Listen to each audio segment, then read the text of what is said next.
Good morning students. आज मैं आपको टाइम मैनेजमेंट समय प्रबंधन के बारे में बताऊंगी।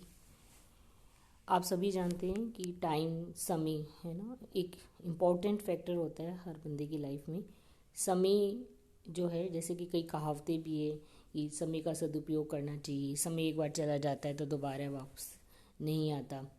तो टाइम जो है, जैसे मटेरियल, लेबर और संस्था में फाइनेंस, ये प्रोडक्शन जो फैक्टर्स हैं, ये इम्पोर्टेंट फैक्टर्स हैं, लेकिन एक टाइम भी बड़ा इम्पोर्टेंट फैक्टर है। अगर टाइम का अगर ढंग से मैनेजमेंट नहीं किया जाता तो संस्था को जो है वो कई बार क्या है कि टाइम मिस मैनेजमेंट होने से टाइम का संस्था को जो जो प्रत्याशित जो लाभ है वो प्राप्त नहीं हो पाते हैं। इसी प्रकार बैंक जो है, बैंक में भी टाइम मैनेजमेंट है, उसका विशेष ध्यान रखना चाहिए। समय प्रबंध, तो समय प्रबंध से जो आशय है वो ये है कि विनियोजित समय जो भी हम टाइम डिवोट करते हैं कार्य पर, अधिकतम प्राप्ताय मतलब रिटर्न, मतलब उसे रिटर्न प्राप्त करने की कला है। वो कम समय में मतलब उसमें हम अपनी अधिकतम आउटपुट प्राप्त कर सके। तो इस संदर्भ में पीटर ड्रकर ने भी लिखा है कि सफल एवं प्रभावी अधिशासी वह है जो अपने समय की बेहतर देखभाल करता है। क्योंकि टाइम अगर वेस्ट किया जाता है, और ज़्यादातर हम टाइम वेस्ट करते हैं, हमें पता भी नहीं चलता कि हमने कब टाइम अपना वेस्ट कर दिया, और उसकी वजह से हमें बाद में पछताना भी पड़ता है। तो इसलिए टाइम मैनेजमेंट बहुत ज़रूरी है। तो टाइम समय की विशेषताएं, एक तो टाइम जो है ना, जो ये साधन है, एक तरीके से जो टाइम है एक तो विशिष्ट संसाधन है। हर व्यक्ति के पास अपना समय होता है, हम ट्रांसफ़र नहीं कर सकते टाइम। जो हमारे पास टाइम है हम केवल उसी को यूटिलाइज कर सकते हैं। जटिल है, दुर्लभ है, मतलब एक बार समय आपका निकल गया तो दोबारा वापसी नहीं आता।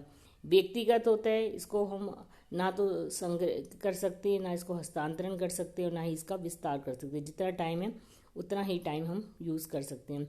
और समय की बर्बादी या दुरुपयोग संभव है, कि समय का दुरुपयोग होता है, बर्बादी भी होती है। इसके कई कारण हो सकते हैं, आंतरिक और बाह्य कारण। कि समय को बर्बाद करने वाले जो घटक और जो क्षेत्र है, हम उसको दो भागों में बांट के अध्ययन कर सकते हैं, आंतरिक और बाह्य।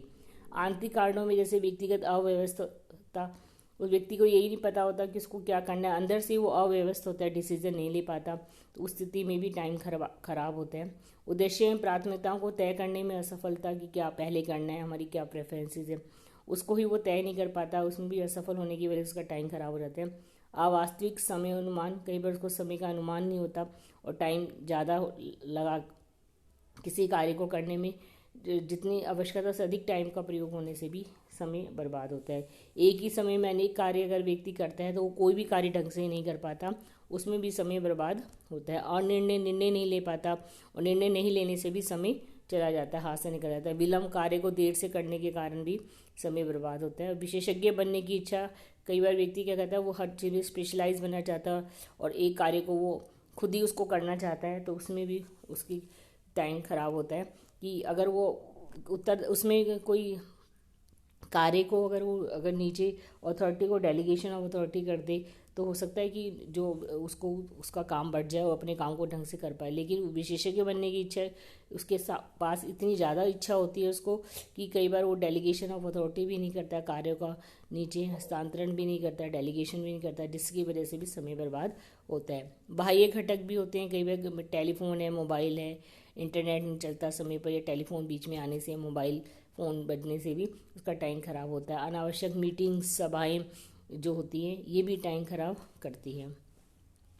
तो टाइम को जो खराब समय के अगर लक्षण अगर हम देखें, तो ग्राफेम कलार के अनुसार समय को बर्बाद करने वाले जो घटक है, वो एक तो लंबी प्रतीक्षा सूची, कई व्यक्ति क्या काम को टालते रहते हैं, एक लंबी लिस्ट बना के रखते हैं कार्यों की, ठीक है, तो वो कार्य कोई भी कार्य वो ढंग से नहीं कर पाते हैं, जिसकी वजह से टाइम खराब होता है। सतत विलम्ब, किसी कार्य को बार बार विलम्ब करना, निर्णय ना लेना और उस कार्य को टालते जाना, वो भी एक खराब समय टाइम के लक्षण होते हैं। मतलब उसको हम गुड टाइम मैनेजमेंट नहीं बोलते, इसका मतलब है कि वो टाइम को वेस्ट कर रहे हैं, वेस्टेज ऑफ टाइम कहलाते हैं ये। कई लक्षण, जैसे विशेषज्ञ बनने की इच्छा, जैसे मैंने आपको पहले ही बताया।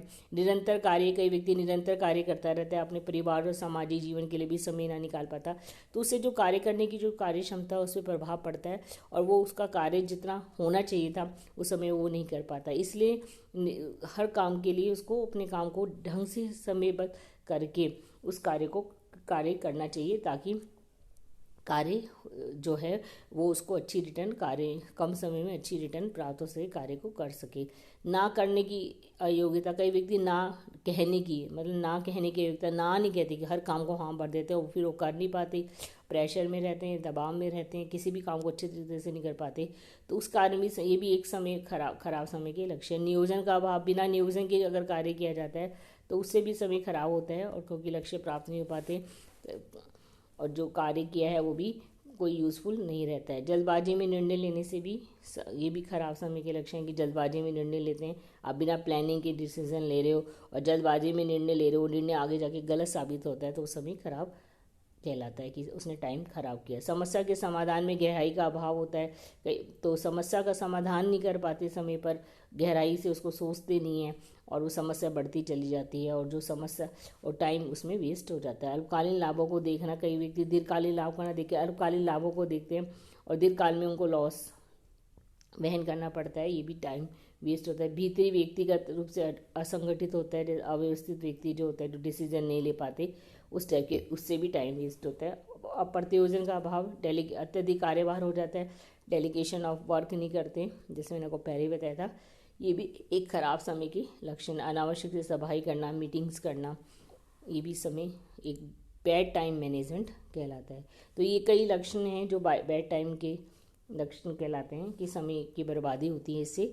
तो अधिकारियों को चाहिए बैंक में, सब हर चाहे व्यावसायिक संस्था हो या किसी भी संस्था में, कि वो ये जो इस तरह की मतलब इस तरह की एक्टिविटी ना करे, अनावश्यक सभाएं नहीं हो, मतलब विशेषज्ञ बनने की इच्छा ना रखे, सतत विलंब कार्य को, अनिर्णय जो उसको दूर करे, नियोजन से कार्य करना, तो ये बैड समय के लक्षण है। तो किस प्रकार हम अपने समय को प्रभावी बना सकते हैं, इसके उपाय, एक तो नियोजन करना, हर कार्य को हम नियोजन करके करें तो समय बर्बाद नहीं होगा।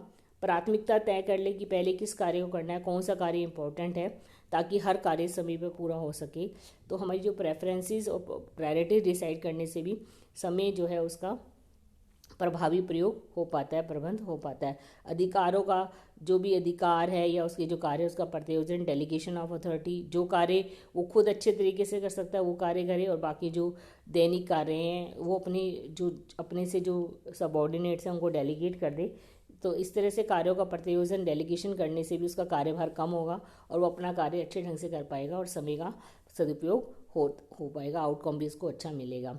वांछित समय का सदुपयोग करें, जो कम्युनिटी टाइम से, जो बीच में जैसे हम यात्रा कर रहे हैं तो उस टाइम हम फ्री है तो उस टाइम हम कुछ नोट्स बना सकते हैं, अपना कुछ बुक्स पढ़ सकते हैं या अन्य जो भी अगर नेट जैसे कंप्यूटर नेट वगैरह जो लैपटॉप वगैरह यूज़ करते हैं तो उस पर जो भी हम अपना कार्य कर सकते हैं वो कार्य करें। तो कम्युनिटी टाइम का सदुपयोग करें, जो उचित वादे और लक्ष्य वादे करें, उचित हो रहे वो लक्ष्य, ये नहीं कि अननेसेसरी हर चीज़ को हाँ ना कह के अपने हाँ करके अपने ऊपर कार्य का भार ना नहीं बढ़ाना चाहिए। केवल वही वादे करने चाहिए मतलब जो उसको वो पूरा कर सकते हैं। कई बार हम किसी प्रॉमिस कर देते हैं, उस कार्य को पूरा नहीं कर पाते और उसको सोचते रहते हैं, उसमें टाइम भी ख़राब करते हैं और पूरा भी नहीं हो पाता।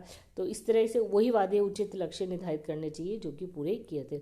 लोचशीलता हो चाहिए, संकट और अनिश्चितता के समय में धैर्यपूर्वक उस समस्या का समाधान करना चाहिए और फ्लेक्सिबिलिटी होनी चाहिए, ये नहीं रिजिड होकर कोई डिसीजन लिया जाए।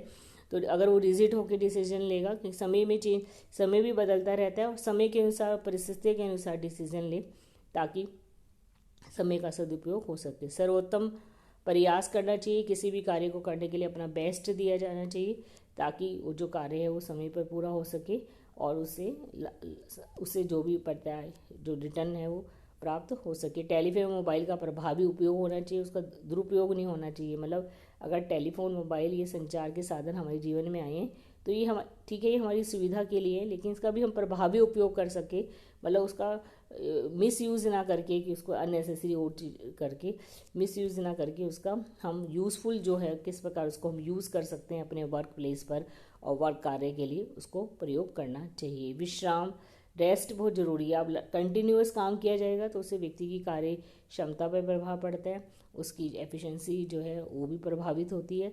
तो बीच में समय पर जब भी रेस्ट की आवश्यकता है रेस्ट किया जाए, क्योंकि जब वो विश्राम करने के बाद कार्य करता है तो वो ज़्यादा स्फूर्ति से और ज़्यादा एनर्जी से कार्य कर सकता है। तो विश्राम भी, रेस्ट भी होना चाहिए। और सकारात्मक दृष्टिकोण सबसे बात है कि जो सोच है, जो दृष्टिकोण है, अप्रोच है, वो पॉजिटिव होनी चाहिए हर कार्य के प्रति।